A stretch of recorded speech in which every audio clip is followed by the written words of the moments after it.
Au-dessus de Gaza, cet hélicoptère israélien ouvre le feu en direction d'une cible inconnue. Au sol, les blessés continuent d'affluer dans les derniers hôpitaux de l'enclave, encore en état de fonctionner. Des adultes, mais aussi de nombreux enfants.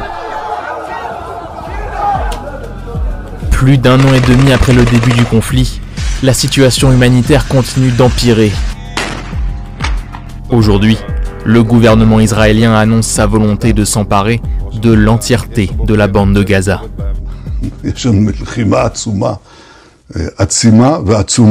ויש התקרבות, אנחנו הולכים להשתלט על כל שטחי הרצועה. אני לא יכול להיכנס לכל הפרטים, אנחנו לא מוותרים.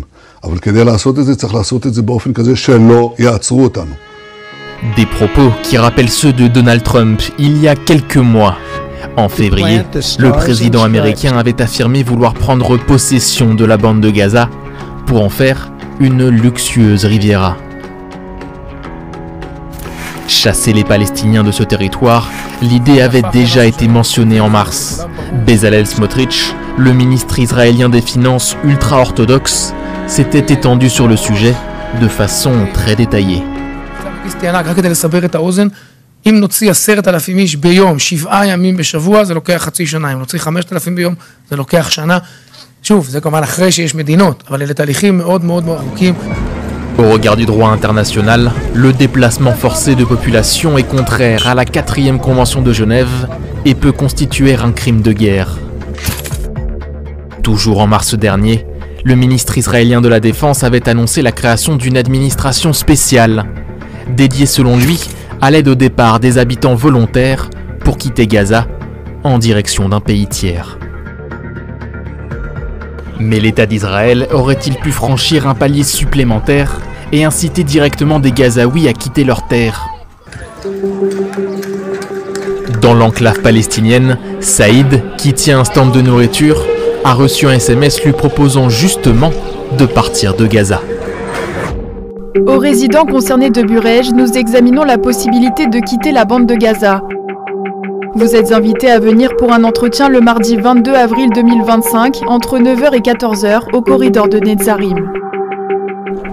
Ce corridor en question s'étend de la mer Méditerranée à la frontière avec Israël, divise l'enclave en deux et est contrôlé par Tsahal. Pour organiser cet entretien, les personnes concernées sont invitées à contacter un numéro de téléphone spécifique. Mais pour Saïd, pas question d'accepter cette offre. Je ne voulais pas les rencontrer à Netzarim. Je ne veux pas quitter ma terre comme ça. Je veux immigrer de manière pacifique et laisser ma fille et mon fils vivre en sécurité. Walid a lui aussi reçu un SMS. L'armée israélienne n'a donné aucun détail dans ces messages. Elle pourrait essayer de recruter des citoyens pour espionner. On ne peut pas leur faire confiance. Je ne suis pas allé dans la région de Netzarim. Selon Rami Abou Jamous, journaliste gazaoui, accepter ou non cette proposition israélienne peut relever du tabou au sein de la population. Des amis qui ont reçu ce genre de message, ils ont pris ce genre de SMS par un peu des blagues. En tout cas, on ne sait pas si quelqu'un les a appelés ou pas, parce que des gens ils ne disent pas s'ils veulent appeler, parce que c'est considéré comme une collaboration de voir un capitaine dans l'armée. Pour lui, l'envoi de ces SMS par Israël pourrait être un moyen de tâter le terrain. Ma petite expérience, je crois que c'est un ballon de test que les Israéliens utilisent pour voir s'il y a une vraie volonté des gens de la population de Gaza pour partir.